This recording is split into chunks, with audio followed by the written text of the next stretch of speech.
ಈಗ ಇವೆಲ್ಲವಕ್ಕೂ ಕೂಡ ತಾವು ಹೇಳ್ದಂಗೆ ಇವತ್ತು ಸ್ವಾಮೀಜಿಗಳು ಏನು ಹೇಳಿದ್ದಾರೆ, ನಿನ್ನೆ ದಿನ ನಾನು ಕೂಡ ಚನ್ನಪಟ್ಟಣದಲ್ಲಿ ಇದೇ ವಿಚಾರ ಪ್ರಸ್ತಾವನೆ ಮಾಡಿದ್ದೇನೆ.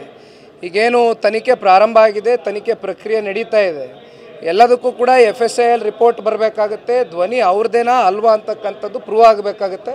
ಹಾಗಾಗಿ ಅಲ್ಲಿವರೆಗೂ ನಾವೆಲ್ಲರೂ ಕಾದು ನೋಡೋಣ.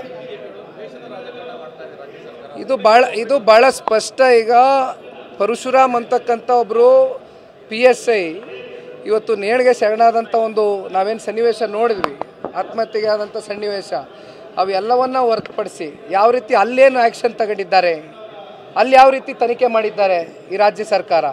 ಆದರೆ ಈ ವಿಚಾರದಲ್ಲಿ ಇವತ್ತು ದ್ವೇಷದ ರಾಜಕಾರಣ ನಡೀತಾ ಇದೆ ಅಂತಕ್ಕಂಥದ್ದು ಕೂಡ ಸ್ಪಷ್ಟ, ಅದು ಕೂಡ ಬಯಲಿಗೆ ಬಂದಿದೆ.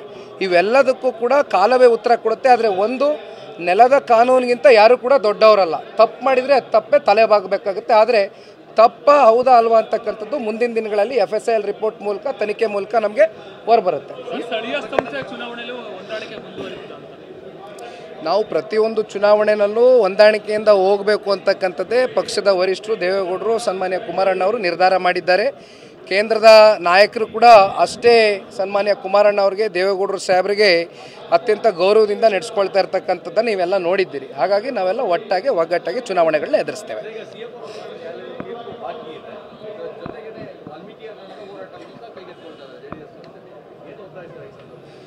ಈಗಾಗಲೇ ಮೂಡದ ಪ್ರಕರಣಕ್ಕೆ ಸಂಬಂಧಪಟ್ಟಂತೆ ಏನು ಬೆಂಗಳೂರಿನಿಂದ ಅಪ್ ಟು ಮೈಸೂರವರೆಗೂ ಪಾದಯಾತ್ರೆಯನ್ನು ಮಾಡಿದ್ವು.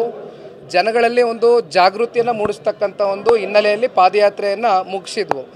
ಈಗ ನ್ಯಾಯಾಲಯದಲ್ಲಿ, ಕೋರ್ಟಲ್ಲಿ ಇವತ್ತು ಅಂತಿಮವಾಗಿ ನ್ಯಾಯಾಧೀಶರ ಮುಂದೆ ಇದೆ. ಇವೆಲ್ಲದಕ್ಕೂ ಕೂಡ ಕೋರ್ಟು ಏನು ತೀರ್ಪು ಕೊಡುತ್ತೆ ಪ್ರಜಾಪ್ರಭುತ್ವ ವ್ಯವಸ್ಥೆಯಲ್ಲಿ, ನಾವು ಅದಕ್ಕೆ ತಲೆಬಾಗಬೇಕಾಗುತ್ತೆ. ಕಾದು ನೋಡೋಣ, ಬನ್ನಿ ಅಣ್ಣ, ಕಾದು ನೋಡೋಣ, ತೀರ್ಪು ಬರಲಿ. Thank you.